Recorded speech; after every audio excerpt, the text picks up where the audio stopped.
Nombre, chapitre 24. Balaam vit que l'Éternel trouvait bon de bénir Israël, et il n'alla point comme les autres fois, à la rencontre des enchantements. Mais il tourna son visage du côté du désert. Balaam leva les yeux, et vit Israël camper selon ses tribus. Alors l'Esprit de Dieu fut sur lui. Balaam prononça son oracle, et dit, « Parole de Balaam, fils de Béor, parole de l'homme qui a l'œil ouvert, parole de celui qui entend les paroles de Dieu, de celui qui voit la vision du Tout-Puissant, de celui qui se prosterne et dont les yeux s'ouvrent. Quelles sont belles tes tentes, ô Jacob, tes demeures, ô Israël. Elles s'étendent comme des vallées, comme des jardins près d'un fleuve, comme des aloès que l'Éternel a plantés, comme des cèdres le long des eaux. L'eau coule de ses seaux, et sa semence est fécondée par d'abondantes eaux. Son roi s'élève au-dessus d'Agag, et son royaume devient puissant. Dieu l'a fait sortir d'Égypte. Il est pour lui comme la vigueur du buffle. Il dévore les nations qui s'élèvent contre lui, il brise leurs os et les abat de ses flèches. Il ploie les genoux, il se couche comme un lion, comme une lionne. Qui le fera lever? Béni soit quiconque te bénira, et maudit soit quiconque te maudira. La colère de Balak s'enflamma contre Balaam. Il frappa des mains et dit à Balaam, « C'est pour maudire mes ennemis que je t'ai appelé, et voici, tu les as bénis déjà 3 fois. Fuis maintenant, va-t'en chez toi.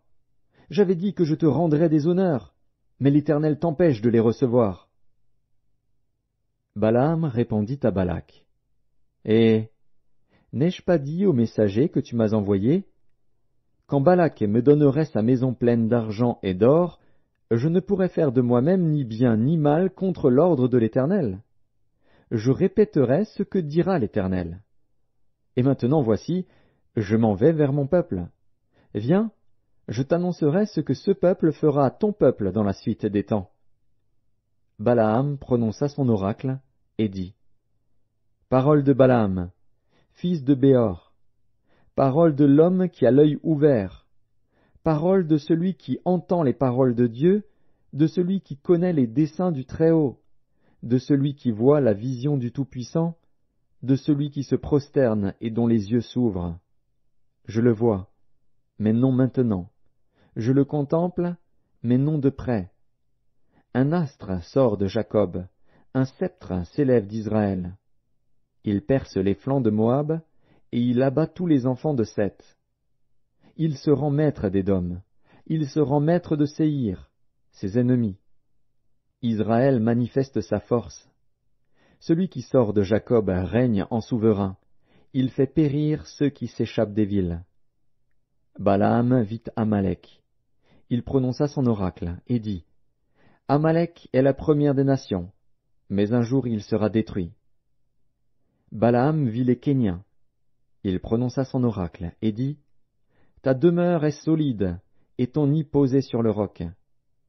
Mais le Kénien sera chassé, quand l'Assyrien t'emmènera captif. » Balaam prononça son oracle, et dit, « Hélas, qui vivra après que Dieu l'aura établi? Mais des navires viendront de Kittim, ils humilieront l'Assyrien, ils humilieront l'Hébreu, et lui aussi sera détruit. » Balaam se leva, partit, et retourna chez lui. Balak s'en alla aussi de son